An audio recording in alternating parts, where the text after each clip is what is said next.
Bueno, seguimos con la clase anterior. Nosotros habíamos comenzado a hablar un poco de cómo se fue incorporando la Patagonia al Estado Nacional, como para ver también cuál era la situación de nuestro actual territorio en la conformación del Estado Nacional y después en la evolución de la organización política y en la organización institucional. Habíamos dicho que en 1532, en 1884, pasada la denominada conquista del desierto, el 16 de octubre se había sancionado la ley 1532, que era la ley de territorios nacionales. Esa ley de territorios nacionales se basaba básicamente en los trabajos de mensura, y se organizó, se dividió la Patagonia en cinco jurisdicciones, ¿no? Que después van a ser las provincias, pero mucho más adelante. La ley establecía además que la organización del territorio estaba, habíamos dicho, un poco ya a cargo de un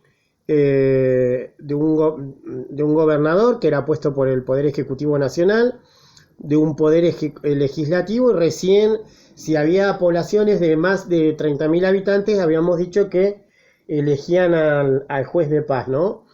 Eh, pero para que el territorio, decía la ley, fuera declarado o decretado provincia, debería llegar a los 60.000 habitantes. O sea que era complicado. Recién en 1955, ¿sí?, se sanciona la ley 14.408, que declara provincias autónomas a Neuquén, a Río Negro, a Chubut y a Santa Cruz. Y recién en la década del 90 se va a incorporar como provincia, fíjense los años que pasó, lo que es Tierra del Fuego e Isla del Atlántico Sur, ¿no?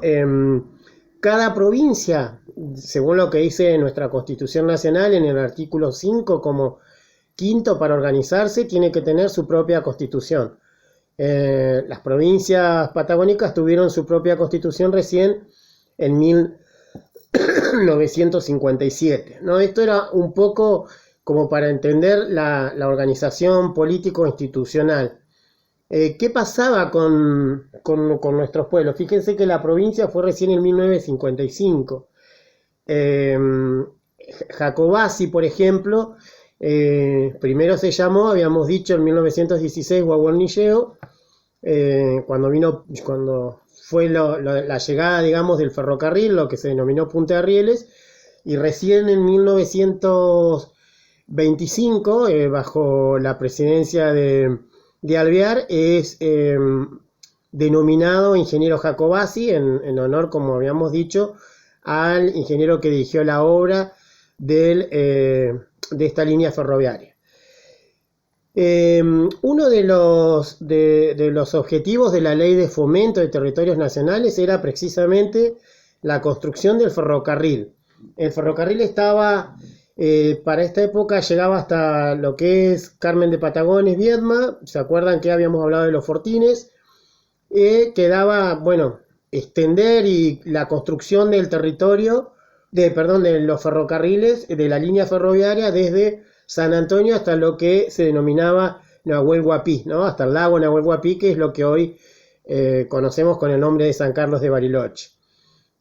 Para esto se armó una comisión y un estudio de estudio importante, porque se necesitaba agua, que eso es algo que también nosotros tenemos que tener en cuenta, que a ustedes les puede servir para otros espacios, para otras materias, porque bueno, hubo que hacer perforaciones. Para poder hacer tamaña obra era necesario saber, pues, se necesita agua. Fíjense, ferrocarriles, después la pavimentación, mucho más cerca nuestro, con el tema de la construcción de la ruta, y por ejemplo la actividad minera. Son actividades terciarias que requieren mucha agua, y justamente una de las problemáticas importantes que tenemos en nuestra región, ¿no? La problemática del agua.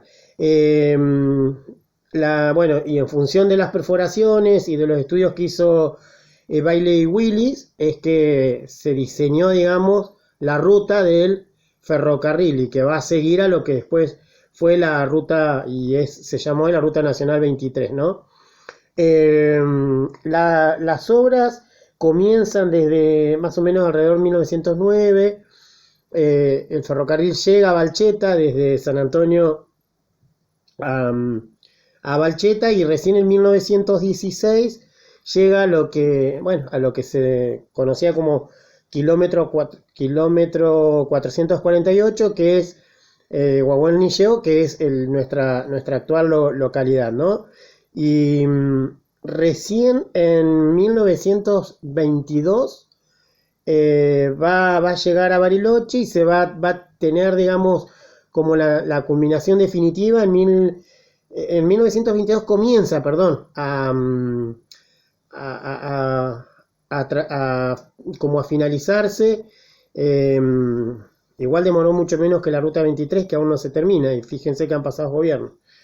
Recién en 1934 se culmina la obra con el ensamble ya desde Viedma al puerto de San Antonio, y desde San Antonio a lo que era Nahuel Huapi, ¿no? De esta manera nacen los pueblos de la línea sur. Fíjense, 1909, 1910, 12, 14, 16 Jacobasi, después Comayo, y hasta llegar Pilcanilleu, y hasta llegar a San Carlos de Bariloche. Hay en esta época, bueno, nosotros habíamos hablado a nivel nacional del modelo agroexportador, y digamos era el país proveedor de materias primas para exportar, ¿no es cierto? Bueno, ¿cómo se incorporaba a este sistema económico? Porque habíamos dicho que era un modelo centralista que pasaba todo por Buenos Aires, y todas las economías regionales giraban en función a ese modelo, entre comillas, porque en realidad no era un modelo de país, ¿no? ¿Se acuerdan que hablamos en la clase anterior de los países que producían y el país que nos vendía las manufacturas, los productos manufacturados? Cada pueblo, o sea, en nuestra zona, ¿no? y particularmente en nuestra provincia, todo este territorio de la región sur, cómo va a ingresar al sistema económico nacional y en consecuencia al sistema político, institucional, y por la producción. ¿Qué producción había acá? Era la producción ganadera, y que bueno, cada vez va a ir creciendo más, y va a ser como el eje de la economía. Nosotros decíamos que así nacieron los pueblos de la línea sur, y bueno, en cada uno de estos pueblos, en cada una de la punta en cada una de las puntas de rieles, a medida que el ferrocarril fue llegando a Balcheta, a Los Menucos, a Maquinchao, a Jacobasi, a Pilcanilleu, se armaba una comisaría, porque obviamente era necesario mantener el orden. Recuerden que se había dado el desplazamiento y la vulneración total de nuestros pueblos originarios. Se armaba un juzgado de paz y eventualmente una escuela, que no siempre, ¿no? Algunos de los pueblos desaparecieron, de los que estuvieron al principio. Por ejemplo, Quetrequil era uno de los pueblos que había nacido en esta época, pero que después desapareció. Sí se conoce el paraje y la estancia Quetrequil hasta el día de hoy, ¿no? En cada una de estas puntas de rieles aparecían, bueno, por supuesto las personas, la gente que trabajaba, y se iban asentando las personas, las familias, y básicamente había bolicheros, carreros y obviamente peones, porque se necesitaba mano de obra, ¿no? Fíjense también por ahí, no sé si ustedes pudieron leer, por ejemplo, el libro El Matadero de Esteban Echeverría, que muestra un poco, si bien es en la provincia de Buenos Aires y en la época de Rosas, por ahí la importancia, si ustedes leyeron ese libro o lo analizaron en literatura o en historia, por ahí la importancia que tiene el juez, ¿no? Realmente hace un análisis sociológico de todo el aspecto costumbrista y realista, digamos, de nuestro país en el siglo XIX. Nosotros acá ya estamos hablando del siglo XX, pero bueno, fíjense, la comisaría del juez de paz era el que dirimía, era el que cobraba multas, era una manera de recaudar, más allá de que por ahí los fundamentos eran la organización, mantener el orden y demás, era una manera de recaudar. En este libro que les había mostrado ya en la clase anterior, de Río Negro, pasado y presente, ¿sí? Donde, bueno, ahí está escrito por varias personas, nos cuenta un poco cómo fue el nacimiento de la línea sur. No hay mucha bibliografía específica, ¿no? Y dice, por ejemplo, mientras avanzaba el ferrocarril, cada punta de rieles era un enjambre transitorio de hombres, bolicheros, peones, etc. Parte de esta población flotante alcanzaba a estabilizarse con la ayuda oficial que establecía una comisaría, como les dije, un juzgado de paz o una escuela. A título de ejemplo, transcribimos los comienzos de Maquinchao según el inspector de rieles.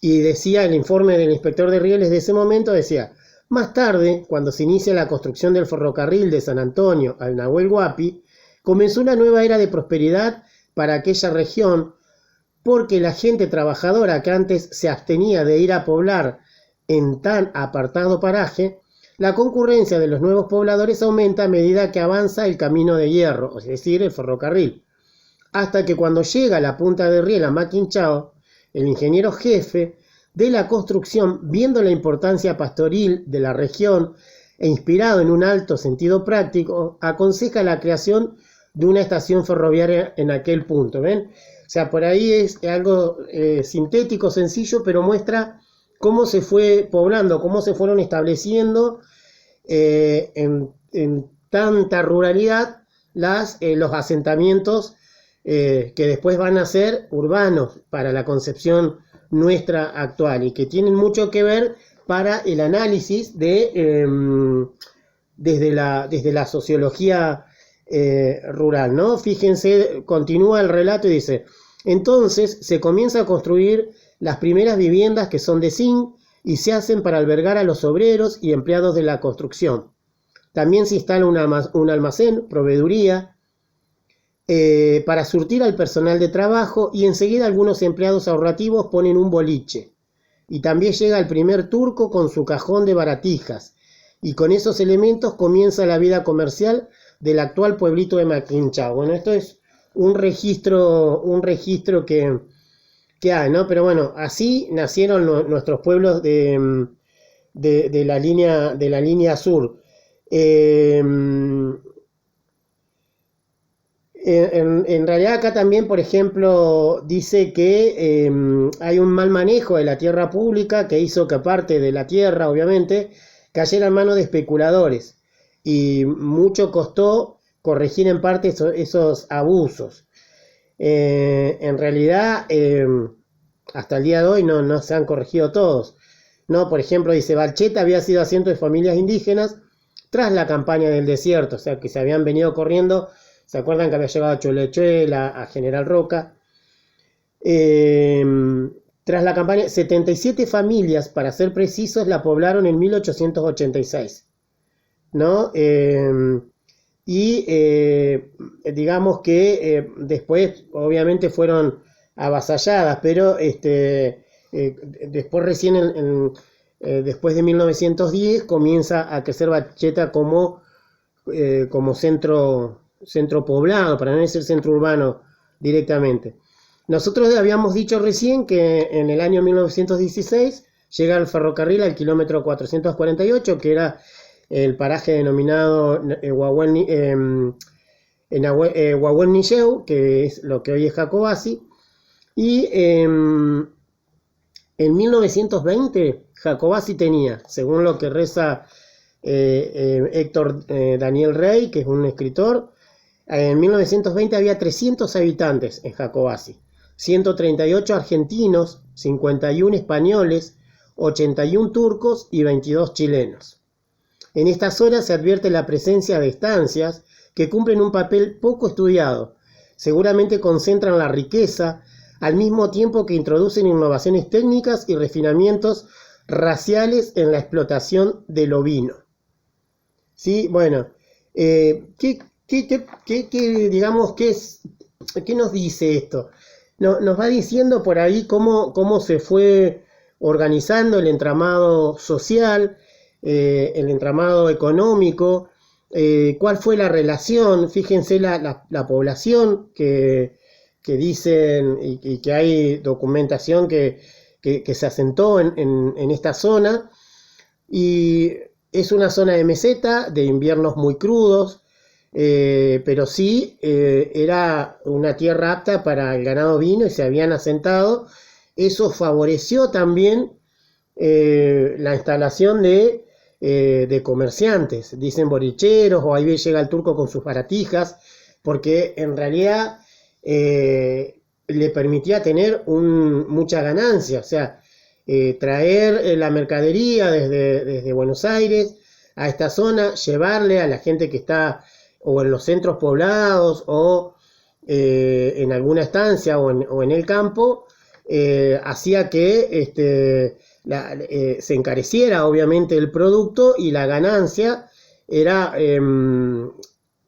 obviamente de mucho porcentaje, ¿no? Entonces eso hace que aparezcan los primeros almacenes de ramos generales donde se vendía de todo, desde 1 kilo de papa hasta una pava, hasta la ropa, una bombacha de campo, la gorra, una sábana, una frazada, ¿no? Entonces, un vaso, por eso se llamaban negocios de ramos generales, que acá tenemos algunos.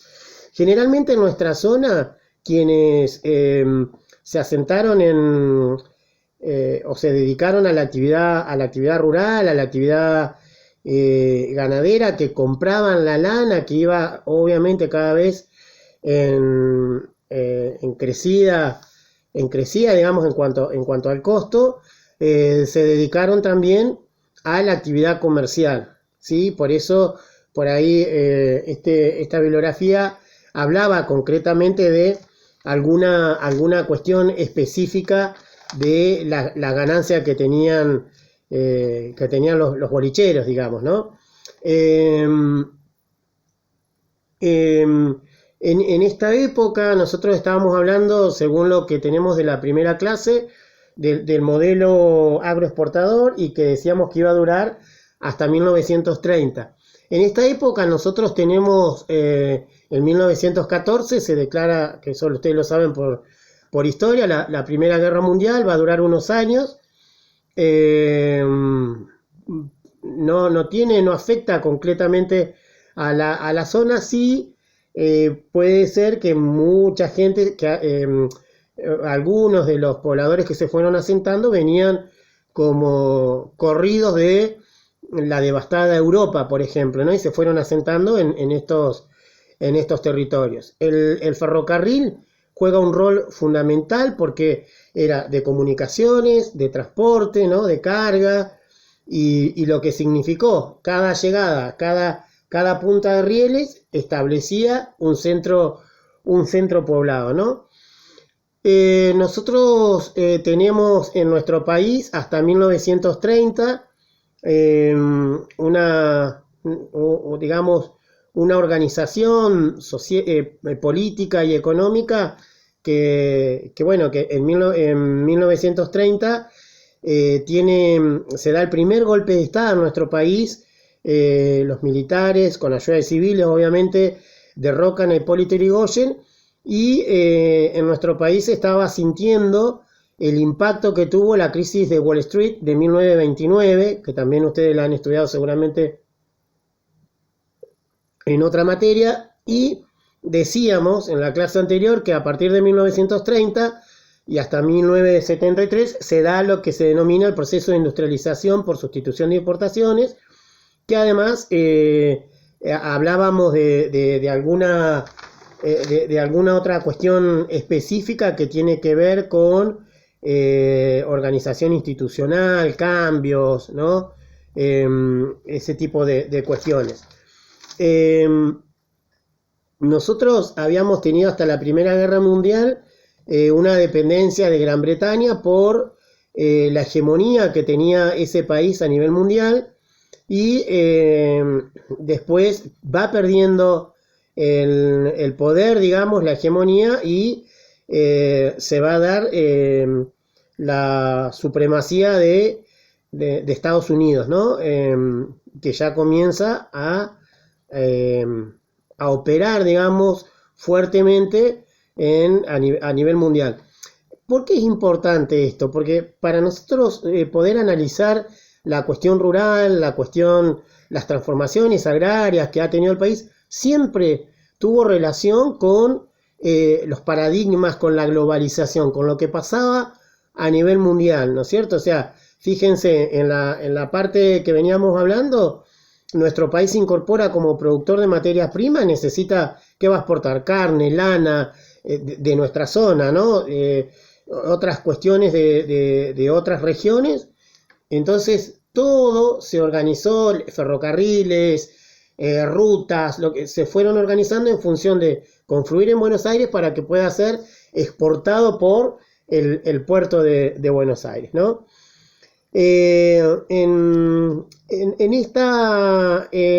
Nosotros habíamos tenido un estancamiento agrario digamos, a partir de 1930 se da un estancamiento agrario. Argentina había tenido, desde lo político, la preponderancia del Partido Conservador hasta 1916, que llega a la presidencia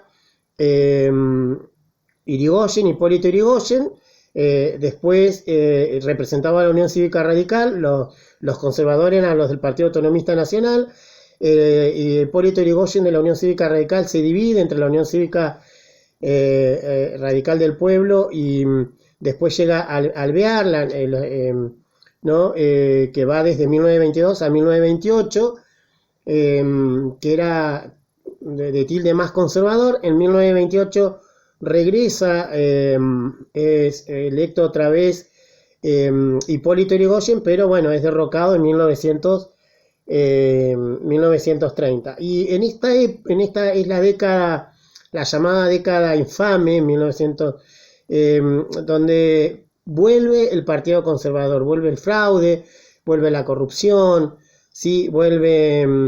Es la época del pacto Roca-Runciman, que seguramente ustedes lo habrán estudiado en historia, hasta 1943. En 1930, digamos, comienza esto que decíamos, y se da a partir de 1945, con la llegada del peronismo al poder,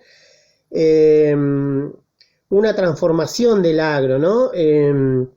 Pero también hay un cambio, que eso tiene que ver con la crisis de 1929, a nivel que fue la primera crisis global a nivel mundial, que es la aplicación, digamos, o la organización del Estado keynesiano. Es donde el Estado interviene, participa, es lo que por ahí se denomina el Estado paternalista, según algunos autores.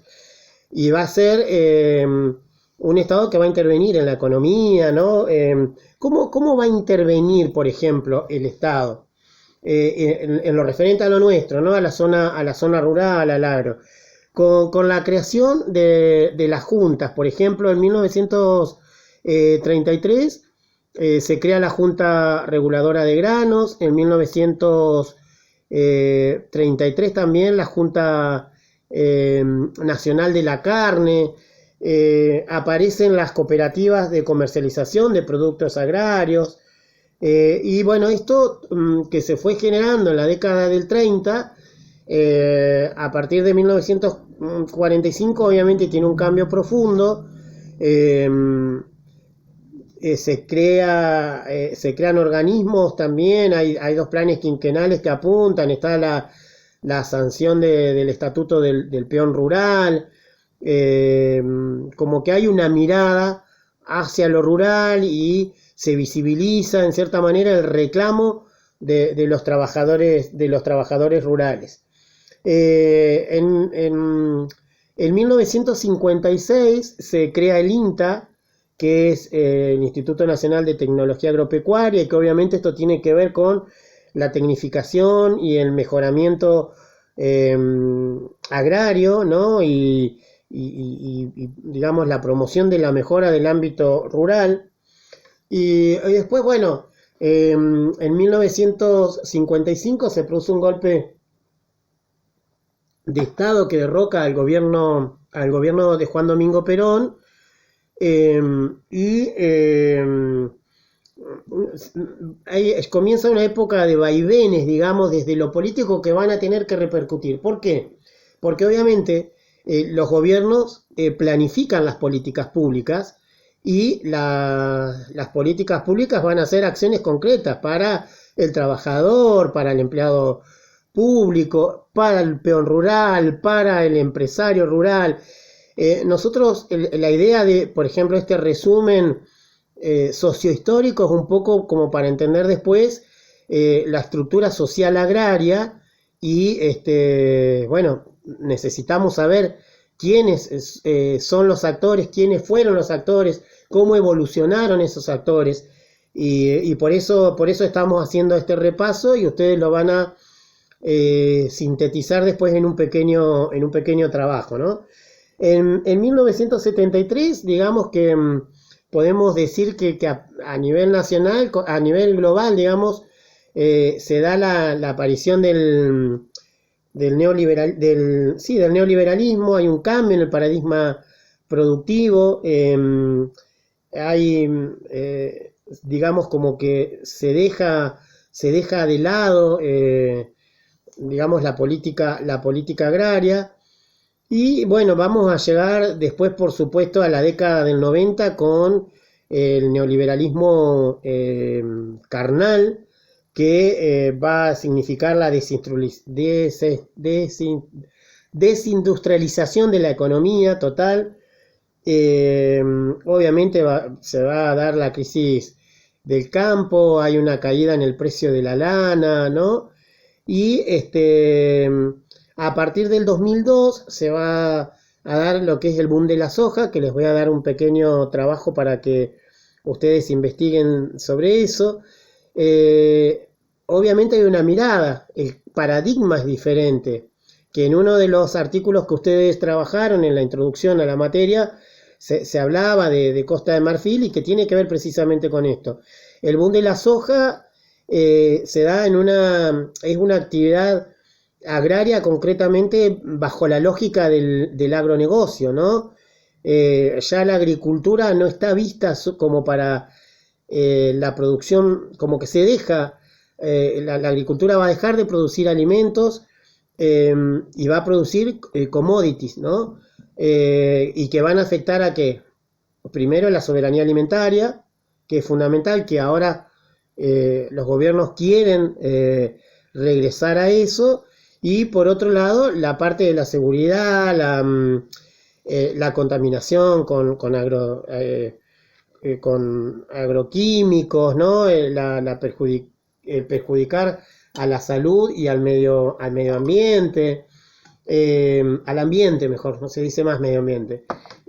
Bueno, obviamente en la década del 90, que es la exposición de esto, se eliminan todas las juntas reguladoras, hay una gran dependencia, tienen un rol fundamental y preponderante las empresas transnacionales, se da la desaparición de productores, hay un corrimiento de los trabajadores rurales que obviamente tienen miedo de perder su empleo, hay un crecimiento del desmonte, se produce la degradación de los suelos, no se respeta la aptitud agrícola, que ustedes han manejado estas cuestiones seguramente en algunas otras materias, pero bueno, eso es un poco así, resumido a grandes rasgos, como las modificaciones y las dinámicas de cambio que tuvo nuestro sistema rural ligado concretamente a lo agrario, ¿no?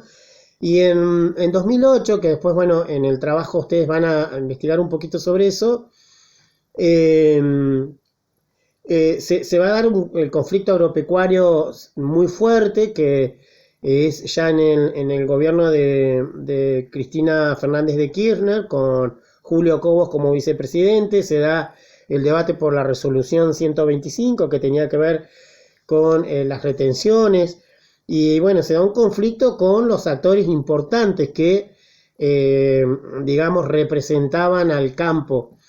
Por un lado está la Sociedad Rural Argentina, por otro lado la Federación Agraria Argentina, por otro lado la Confederación Rural Argentina, y por otro lado CONINAGRO, que es la Confederación Intercooperativa Agropecuaria Cooperativa Limitada, y bueno, que fue como el gran, digamos, la gran crisis, el gran conflicto del campo. Y nosotros tenemos todo un proceso desde el 2008 a la fecha, donde hay como una mirada una mirada, digamos, diferente de la zona rural. Pero bueno, si nosotros venimos a nuestra región, vamos a ver diferentes cuestiones, ¿no? Vamos a ver que, por ejemplo, cuando en la década de los 90, cuando se da la crisis por la caída del precio de la lana, cuando se da la desindustrialización de la economía, ¿qué pasa en nuestra región? Se dan también otras cuestiones que tienen que ver con el cierre de los ferrocarriles, ¿no? La privatización de las empresas públicas. Y en nuestra región, el motor de la economía, que había sido la ganadería, que había sido la actividad ganadera, donde obviamente el trabajo en el campo tenía una mirada muy fuerte, comienza a entrar en crisis también en la década del 90. Si nosotros hacemos desde que hablábamos de los asentamientos, el campo fue creciendo, se van dando obviamente están las estancias, como ya habíamos dicho, hay como una gran explotación del peón rural, del trabajador rural, hay como una historia de vida del trabajador rural, porque después vamos a ver, para poder analizar la estructura agraria, digamos, el escenario, vamos a analizar concretamente la estructura y quiénes son los actores. El actor más resentido va a ser obviamente resentido en el sentido, en la concepción de que fue el más perjudicado, porque se le vulneraban los derechos, que era el trabajador rural, obviamente. En la década del 90 se da una migración de la zona rural a la zona urbana. La zona urbana va creciendo, o sea, la población dispersa en el campo, que se dedicaba a la actividad rural y ganadera concretamente, se va a instalar en los pueblos, o se va a instalar en los parajes con aldea. Cuando hablo de parajes con aldea, por ejemplo, hablamos de Río Chico, que hay, o sea, es un paraje, es una comunidad rural con una población asentada. Lo mismo que Mencué, Colanconue, por ejemplo, Oneli, pero la mayoría de la población en la década del 90 se instaló en los poblados, como por ejemplo Jacobasi, Ñorquinco, Maquinchao, Comayo, en su mayoría superando el 50%, engrosando los barrios periféricos en condiciones paupérrimas, con necesidades básicas insatisfechas, sin agua potable, muchas veces sin luz. Desde los 90 a esta época obviamente hay un gran avance, no sé, como para que ustedes tengan un ejemplo, en el barrio Estadio, desde el primer pasaje que está del centro comunitario cruzando la calle para atrás, no había ni agua potable, ni había electricidad, y menos gas. En los años 94, por ahí, se instalaron en las primeras viviendas de esas cuadras, obviamente la electricidad, el agua potable, lo mismo pasó en alguna zona del Faldeo, pero bueno, no toda la gente había venido de esos barrios de campo, pero mucha de la gente, o sea, de las personas que vivían, de las familias que vivían en estos barrios, obviamente venían corridos del campo, corridos, entre comillas, ¿no? Lo uso como para decir que se tenían que venir porque no le daba. Además, en 1984 hubo una gran nevada en esta zona que significó la muerte de muchísimos animales, ¿no? De las ovejas y, por ejemplo, los productores del Chaiful perdieron casi todo. Justo lo nombro porque era una comunidad originaria donde además las características geográficas permitieron que como que se reinventaran, que fue uno de los parajes que después volvió a crecer, no de la misma manera, nunca más, pero y mucha de la gente de la familia se tuvieron que venir a sentar a la localidad. Eso es sumamente importante que nosotros lo tengamos para analizar, digamos, nuestra estructura social agraria. Hicimos como un pequeño resumen donde ustedes ahora van a hacer un trabajito. Trato de que el video dure 40 minutos, que es una clase, y les voy a subir, acompañando esto, un práctico que lo van a tener que presentar la otra semana, acompañado también, no, la clase siguiente vamos a hablar concretamente, vamos a repasar el concepto básico de estructura social agraria para después analizar algunos componentes de nuestro espacio rural y después sí ya dedicarnos hasta que finalice el ciclo escolar con el análisis del campo y que a ustedes les sirva para sus prácticas profesionalizantes, para algún otro, para organización, para formulación de proyectos, ¿no? Para alguna otra materia. Así que lo bueno es que ustedes interactúen, que me realicen preguntas, que miren, revean la clase, que anoten si hay algo que no entendieron o que por ahí yo me puedo haber equivocado. O sea, trato de resumir, y es difícil resumir más de 100 años de historia, más de 100 años de cambios y continuidades que ha tenido nuestro país y cómo se integró al Estado Nacional, digamos, a la organización política nacional e institucional, la Patagonia y nuestras zonas, ¿no? Además, es como por ahí parece disperso, pero bueno, estaría bueno que ustedes realicen alguna pregunta. Ahora hay 37 minutos, 38, va a haber un trabajo, eso se lo explico, y después la otra clase es concretamente sobre estructura social agraria.